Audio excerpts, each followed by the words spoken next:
Welcome to the Edwards Table. I'm Amy Edwards, and I'm joined here by my daughter, Maddie. This season, we're going to sit down right here at the Edwards dining table and have great conversation about my wildly messy story. And thankfully, there's a beautiful ribbon of redemption woven throughout that only God Himself could weave through it. So super excited to be here. Thanks for joining. Grab a seat and let's jump in.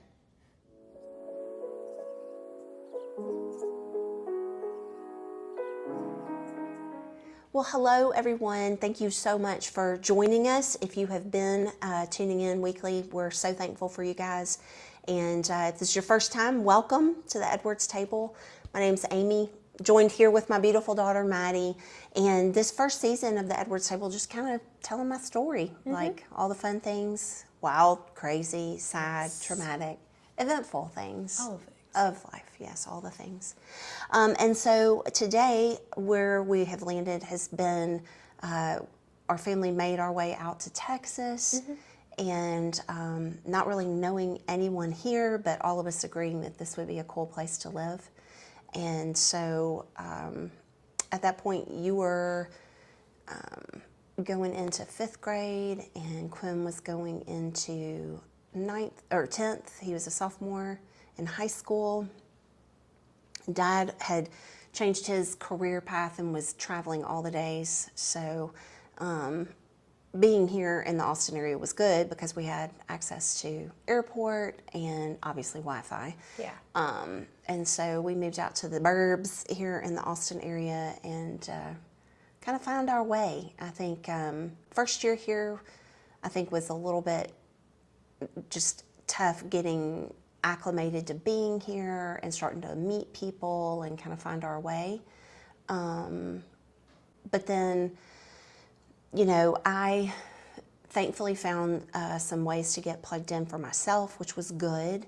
Kind of loving on the special needs community and helping some churches locally as a volunteer and then eventually as a staff member for a short while. Just help them get their programs set up and kind of off and running, and so that was good. It's always, I don't know, it's always good to have like purpose in you know what you're doing. And I think too with Dad at that point, he was gone half of the year, so not all at the same time, but like over the course of 365 days on average he'd be gone 181.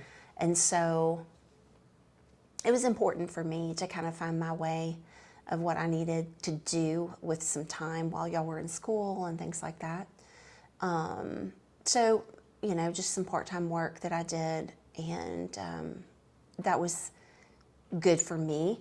But then as that kind of wound down, it was very short. It was only, I was there only almost to the day 2 years. It was very quick. But it was obvious that why God brought me there and what I needed to do while I was there, I got done. And then the person who stepped in and took over, just incredible human being, beautiful heart, and like was the perfect person to be there. So I was super excited for her because I don't think she was as sure of herself, but I definitely could see in her just having all of the great qualities that they needed, you know, for someone to lead that ministry with excellence. And I know she does because I still see on social media and things, it's kind of fun to watch. So that was really good. And then when I did cycle off of staff there, I had been doing church ministry, like paid ministry off and on for like 20, 25 years. I had done it since I was in high school. I interned and all the different things. So all this to say, as much as I love ministry work, it's amazing, but also churches can't pay what corporations can. Right. And knowing that you and Quinn both potentially were going to go to college and things like that, looking for some work that paid a little bit more. And so I became a contractor, which was nice because I could work remotely. And I actually worked for the same company that Daddy did, doing technical writing and QCing, and eventually becoming a project manager, which is really, I would say, in terms of who I am, that was a sweet spot for me. I really enjoy project management. I love getting in there, bringing some calm to chaos, and and just being there for folks. So that was a good fit for me, and I did that for several years, and then went into a corporate job with 2 companies owned by the same person. And so over the course of those years, though, when we moved out to Texas initially, we were renting the house that we were in because having lost everything by like 08, 09, we were losing everything, and by 2011, everything was gone, G-O-N-E, gone. And so we had 2 repossessed cars on our record, if you will, on our credit score and all of that. So, and we had outstanding debt, bagoodles of dollars out there. Because when we did own our company, we had purchased multiple lots to build houses on. We had built houses that didn't sell. And so we had a couple of $1 million in debt there. And then we had some contractors that we were also in debt to. So, I don't know, over maybe, I want to say 6 or 7 years, and I literally to this day couldn't put it down on a sheet of paper and make it make sense mathematically. But we were able to dig ourselves out of the debt to contractors. Over the course of I think it was only 2 years, but we were working in any facet we could. So like I was cleaning houses and cooking for people, sewing for people. Dad was doing renovation, remodel work, anywhere he could pick up, that kind of stuff. Yeah. And so we would take any extra money we had and we would pay off our contractors that we still owed. So thankfully we were able to come to a zero balance with those. The banks worked with us as well, and somehow through all of that, and I still couldn't explain it, like I said, on paper, but we never had to declare bankruptcy, which was wild. We really should have. Honestly, I have no idea how we didn't. Other than God saw us through that. It's a supernatural thing. I really believe that, because you can't explain millions of dollars when you're barely making, if you're lucky, $50,000 a year. Yeah. We were not making great money, but somehow we made a way. And so by the time we got here, renting a house was a big deal even to get into that, because our credit was terrible.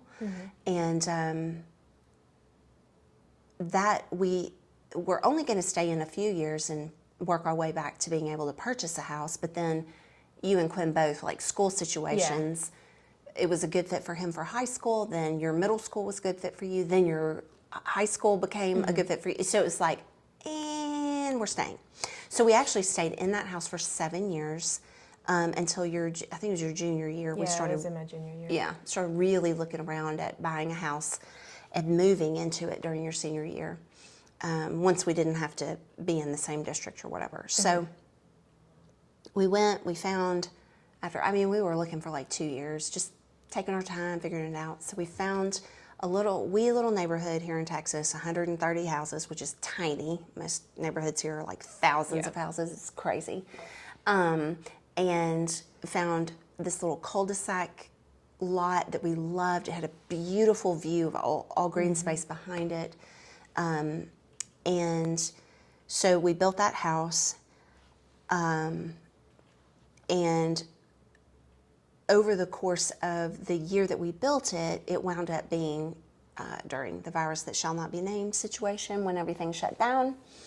And thankfully, we locked in our rate, and at just over 2%, we locked in our agreement. And so, unlike many other people that bought houses in our neighborhood after us, we did not have to pay these exorbitant costs for like supplies and things. Right. And so Dad and I went to closing, And the whole time we had been putting both of us on all the paperwork and turning in all of our, like bank statements and check stubs and all that for them to run our credit scores or whatever. And we went to the day of closing and we sat down and it was time for us to start signing over paperwork. And the closing agent said, well, Amy, it's great that you're here, but you don't have to sign anything. And Dad was like, yeah, she does. She is co-signing on the loan and whatever else. And they were like, oh, well, because of Amy's credit, which it wasn't that I had bad credit at that point. Yeah, I had no credit. Yeah. Because we didn't, use credit cards and we paid cash for everything. And so, it was such a beautiful time to get those keys in our hands, because not only did God redeem that we had lost everything and we'd been, renting a house for 7 years, but that Dad was able to qualify for over a $500,000 house all by himself. Mm-hmm. And I realized that as we were sitting there, I was like, that is the most amazing redemption of coming out of losing everything back when we did, and then having to claw our way out of, and just hang in there, and take it day by day and try to find a way forward and whatnot. So that was a very sweet moment of being able to see Dad do that, and all by himself. Yeah. On his credit or whatever. So that was super cool. And then after that, he had been kind of antsy doing what he was doing and training and teaching people. He enjoyed what he did, but he also started missing working with his hands. Yeah. And I know you know this very well because he would talk about it a lot. Yes. But as it came time, so Quinn moved out and went off on his own. That was before we moved. Right before COVID. Yeah. So it was before we moved into the house. He never moved into that house with us. Yeah. But he did come back home for a 3-month stint to get himself back together on his feet, because he had gotten a job and he was in sales. Yeah. Excuse me. And then when COVID hit, because he was one of the last people to be hired, he got laid off first. And we weren't obviously going to make him go live under the bridge. Right, yeah. But he came home for a couple of months to just find a new job, kind of save a little more money, and then go off on his own for sure. And during that time, he did. So he moved out, and that was a big deal. I mean, that was all three of us and him having to figure out what life looked like now, and him figuring out how to be an adult truly on his own and whatnot. And he did, and he is still out there doing his thing. And then as COVID came around, that was your junior year of high school? Mm-hmm. Yeah, it started in sophomore year, because we didn't finish out the year in person. So we literally went on spring break and they were like, and now no more. And so also that was the saddest thing ever. Yeah, because we were supposed to go to England. Yeah. The three of us, well, really, we had invited Quinn, but because of his job, he said he couldn't go. Mm-hmm. We had planned your first out-of-country trip. I still think we need a redo of that. I know I studied abroad over there, but I still think we need a redo as a family like that. Yes, we definitely do. Because we had planned great things to do while we were there and did not get to. Our flight was scheduled for March the 13th, and March the 14th is when the United States and England both shut down. Mm-hmm. So we had to cancel everything, and that was the saddest. Yeah. That was the saddest. Not to say we won't get to do it one day, but so as we did all of that and then found the house, got moved in, Dad got antsy, wanted to start doing things. And I think too, part of that was, by that point, it was when you were still at home. It was your senior year when he really started like dabbling in doing stuff with his hands, like starting into woodworking. And over the course of time, figured out really quickly that he loved it, and that was something that he really missed. And so we started talking about potentially giving renovation and remodel work another whirl, and what that would look like and what that would take. And so the next year, we sent you off to school. That first time of taking you to college was not easy.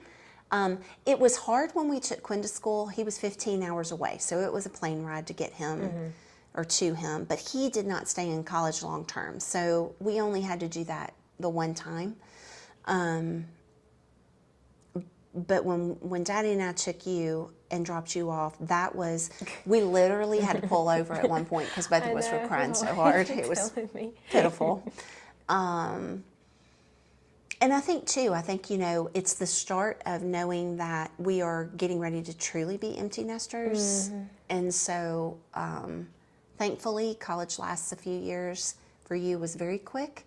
But then again, your second year of college, you went off to study abroad for a semester. So that was a whole nother, launching you, leaving you out there and praying for the grace of God to bring you home in one piece. Yeah. It's a good thing y'all weren't there for my first night, because they lied to me about the directions to getting back to the house. Well, we knew you got lost, and were just praying that you would find your way back, which you did. Yeah. You figured it out. Yeah, because I went into a place that had Wi-Fi, had them give me the Wi-Fi password, and I was like, okay, who has the actual directions to the house? Because I will put them into GPS and get myself back. And I ended up being an hour away from the house. That's how far I had wandered before I realized what happened. I was like, I don't care who says it again. There's some choice words I would prefer to say, but I'm not gonna right now. But I was like, I'm gonna have a really strong talking to the person who said it was easy to navigate your way back to the house. Yeah. Here to tell you it was not. Right. Well, yes. So Dad and I, meanwhile, back in the United States, petrified when we're hearing the story of literally the first day that you were there. It was the first day we were there. Glory. And so now I can navigate my entire way throughout Oxford, so if we go take a trip, I can tell you where all we need to go. Yeah, exactly. So the redo trip will not get lost. But while you were away, we moved into our new house, and right? Yeah, y'all moved for the second time. That's when we moved here. Yeah. Okay, so back up. So we had moved into the house that we built, and then decided we were going to sell it, but didn't know exactly when. If it were up to Dad, we would have sold it while we were building it. And I was like, absolutely not.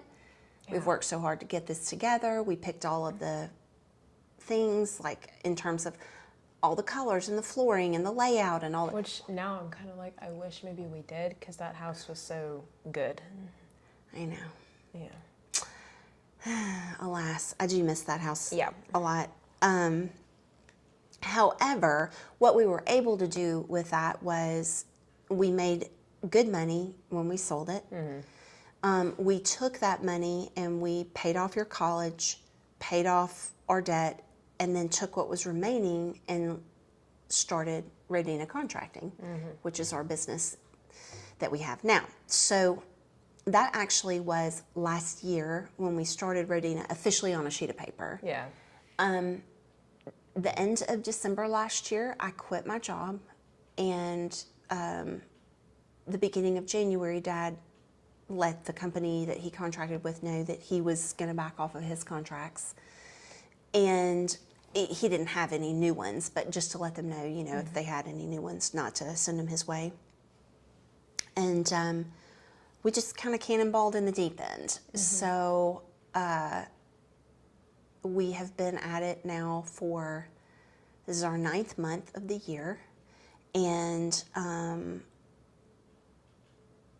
it has been a journey. It's been really good in that we've learned a lot along the way. We've had to build a reputation grassroots, which is not a bad thing, but also, unfortunately, the economy has not been super helpful this year. The interest rates staying high, according to what everybody's used to, they're actually not high from, if you look back 15 years even, they're pretty normal, actually on the low end of normal. 7 or 8% was pretty average for a good long while. So that has trounced us, and I think just the economy it's just made it tough for people to feel comfortable and confident to spend money. Yeah. So,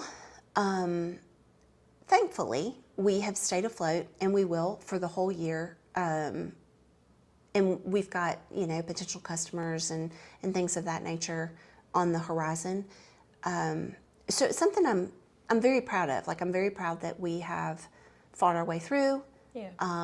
We have, made sacrifices where we've needed to. We have learned some hard lessons where we've needed to, in terms of where we've spent money, who we've spent money on and invested in, and taking risks.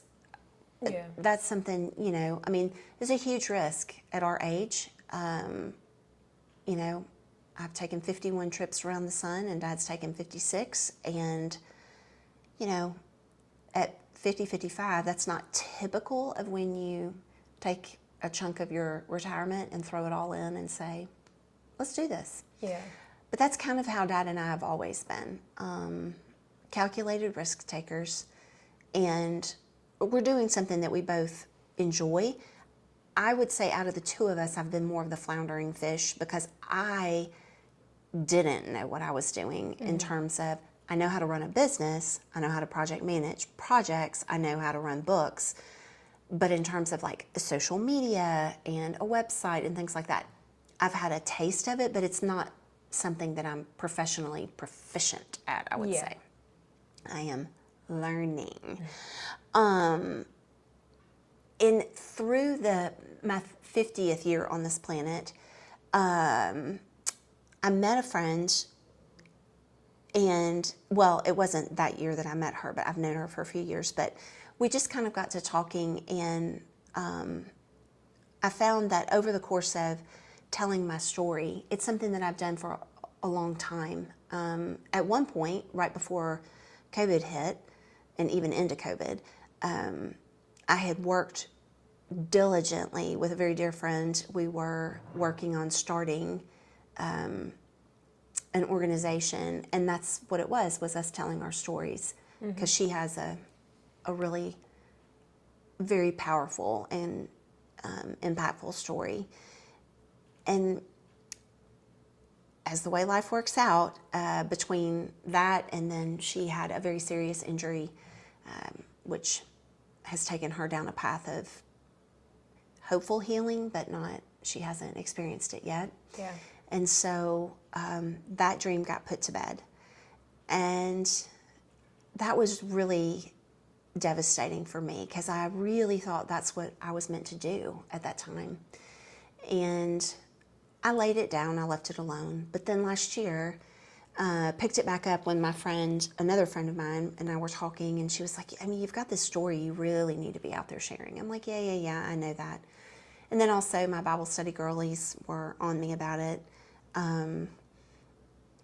One in particular who pushed me hard and has held me accountable, and thankfully, because otherwise I wouldn't be here. But like being able to share transparently all of the messy and the hard, but also good. There's a lot of good in my story too. I find that anytime I share it, albeit one piece or a lot of pieces of my story, I never have walked away from sharing my story and felt that I shouldn't have, or that it wasn't beneficial to one or many people that heard it. And so I'm thankful for those who have spoken into me and said, you really should do this. Now, a podcast would never have been my MO. I thought a book would have been the better choice. That just didn't work out. And if you haven't listened, go back and listen. You'll hear the horror story of what I did with all of that. But there was a book, and there were 5 chapters, and they all got lost. But I don't know. I think that being able to just open up our table and let people come and share in my story and hopefully hear, good stuff and encouraging words that you're not alone in this wild world that we all live in. And, I don't know. But that's kind of where we've landed. I mean, that's us in a nutshell. That's kind of us for now. Yeah. We'll see where Rodyna goes from here. We'll see where the podcast goes from here. But yeah, mad. We're here. Yep. Like, we've said the things, or I've said the things. And I think next time we'll let you say some things. Okay. Tell people, let them kind of hear your perspective of different parts of what we've shared and what was going on in your little world and your big girl world when you got older. But I think that'll be really cool for people to hear from you and see kind of your thoughts. I got you. Yeah. All right. Okay. Well, y'all, we did it. We have sat here together for, what is this, 12 times? Maybe? I think with the preview. Yeah. I think so. The preview thing. Yeah. 11 episodes so far. And just want to say thank you all for joining us so far, and definitely tune in next time to listen in to this girlie here, kind of share her thoughts and perspective. We're going to talk about it well in advance so she feels very comfortable when we sit down. But always know that you have a seat here at this Edwards table, and we are super thankful for each of you. Make sure, if you haven't, give us a follow on all your favorite spots to listen in and watch, and definitely follow us on social media. But as always, there is always a seat for you here. So thanks, y'all, for joining. We'll see you soon.